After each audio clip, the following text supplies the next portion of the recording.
Make me a radio and turn me up when you feel low.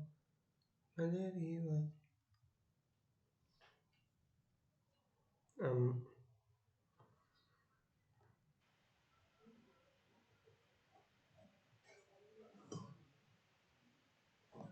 Mm.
I learned that ChatGPT works best with detailed prompts, but I hate typing them. So instead, Talk to us about the latest Epstein files revelations that relate to Imran Khan and his comments about Imran Khan.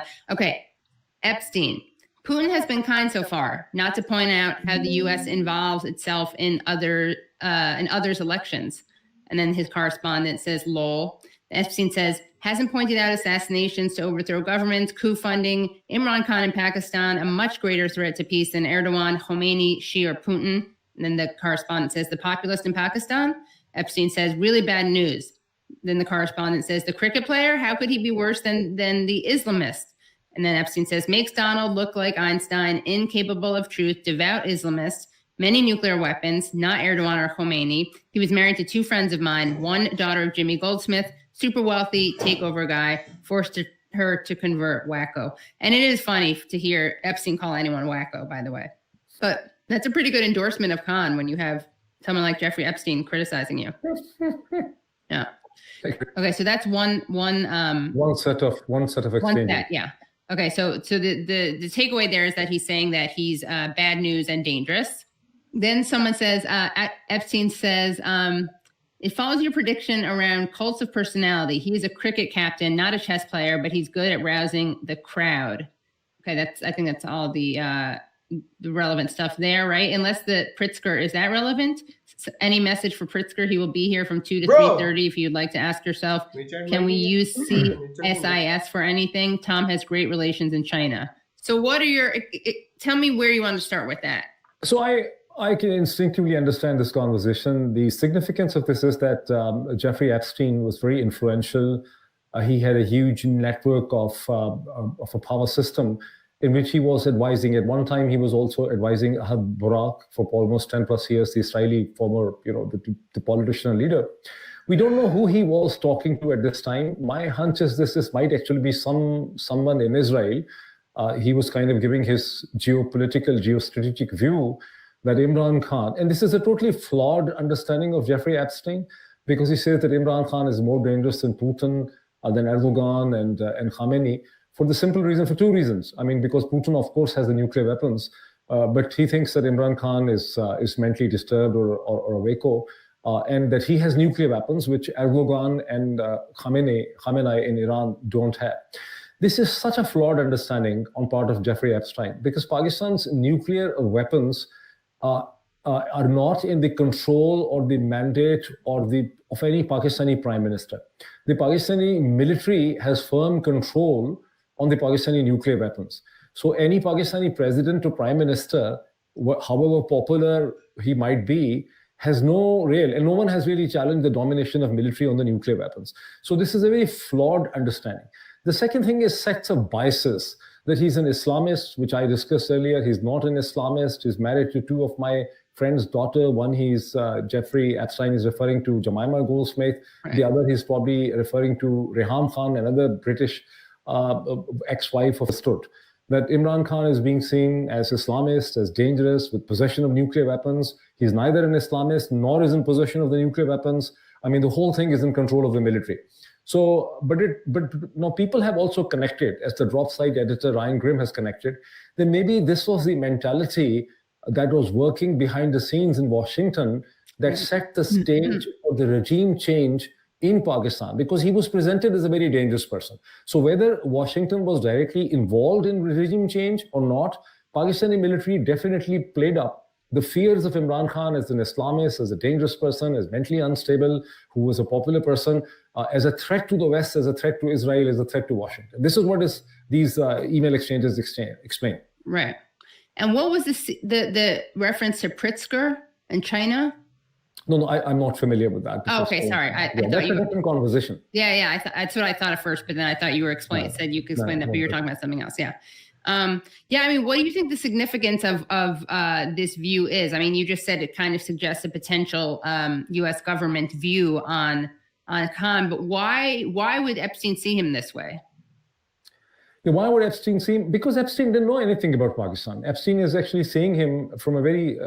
Epstein is influential. His opinion matters. I mean, this is where the tragedy is, that Epstein is very influential. His opinion matters. Maybe he understands the US-Russia dynamics in the Middle East, but he knows next to nothing about Pakistan.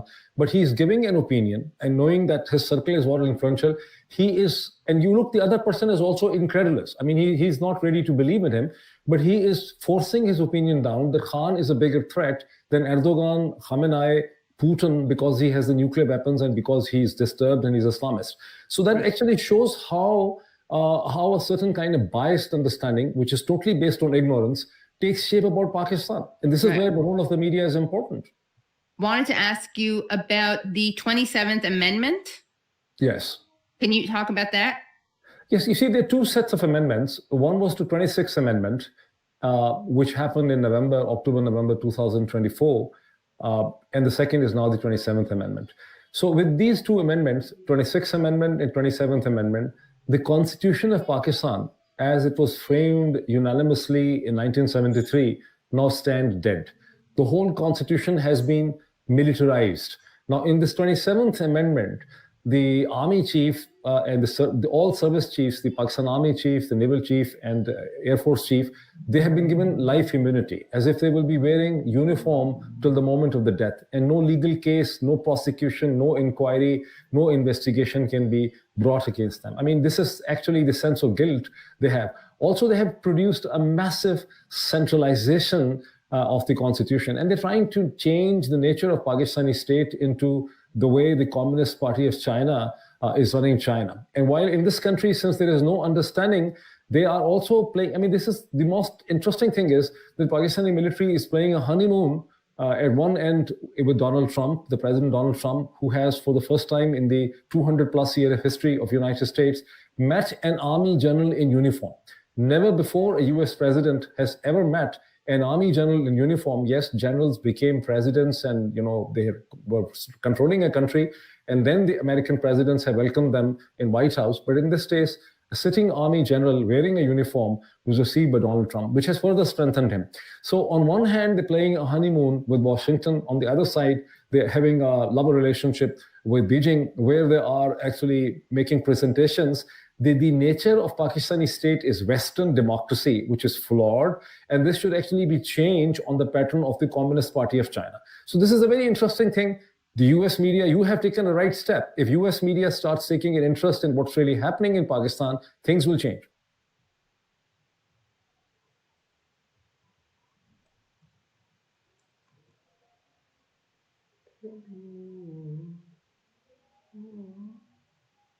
Bro, कोई आया क्यों नहीं हुआ? आज सारे busy होते हैं sir?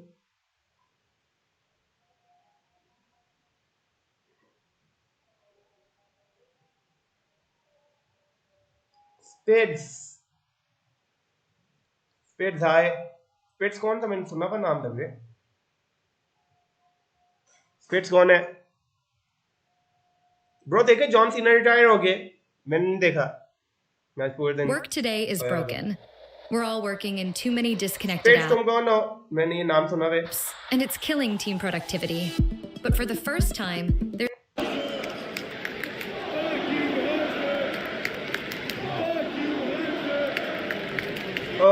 Bilal तुम्हें सीना में पता है, जॉन सीना तो बताओगे ना, मैं भी गाँव में सुना ना ब्रो। जॉन सीना पता है, उस लूजर को, उस गंतर को हरवा दिया सीना से। बिलाल इमरान खान के साथ हो ये खिलाफ। Let's go, Cena. Thank you, Cena. I'm coming to you bro आज हुए, आज या कल live ये मैं देख रहा from हूँ। a call right now after the disaster John Cena को टैप आउट करवाया आखिरी मैच में, देख रहे हो? that I just witnessed. I went to Saturday night's main event. I have my John Cena t-shirt. Everything is as a... This show sucked.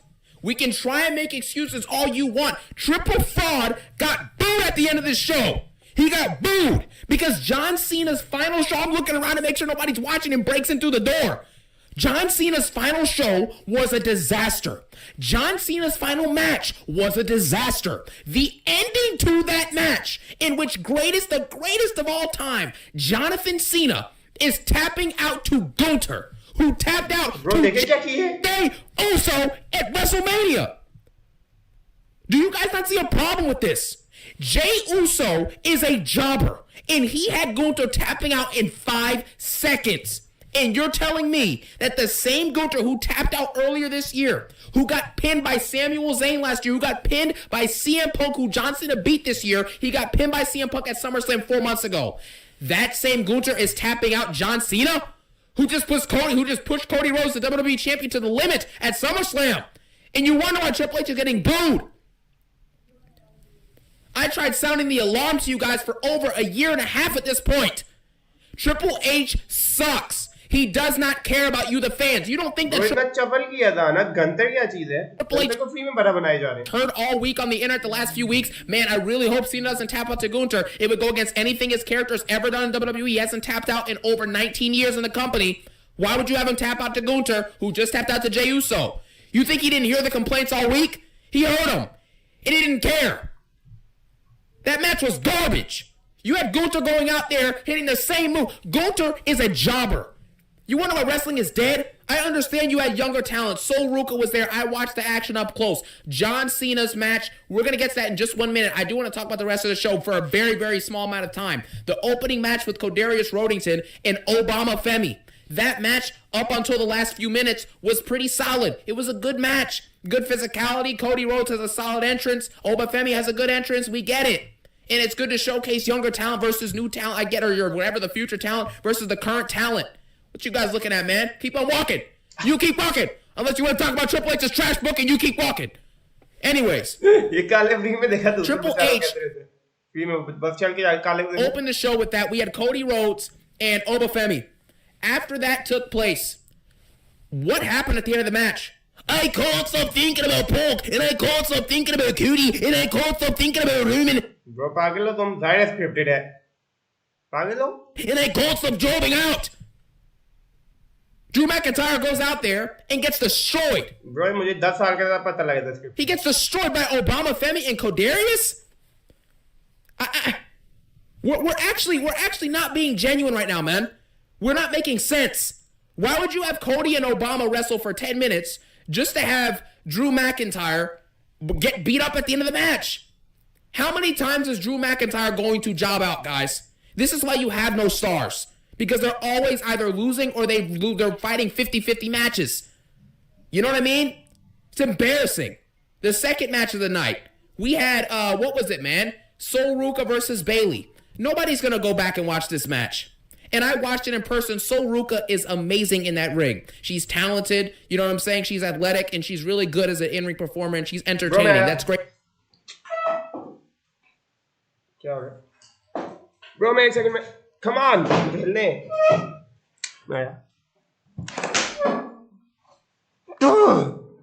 मैं मरने वाला था अभी. Bro, इतना मुश्किल है यहाँ से जाना. देखो. आया एक सेक. Bro, मैं एक सेकंड में.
Bro, मैं भूल गया था ये करके सच्ची में.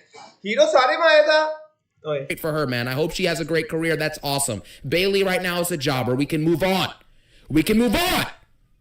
We then had the third match because obviously Sol Ruka won off of a fruit roll-up. How many fruit roll-ups are you going to get?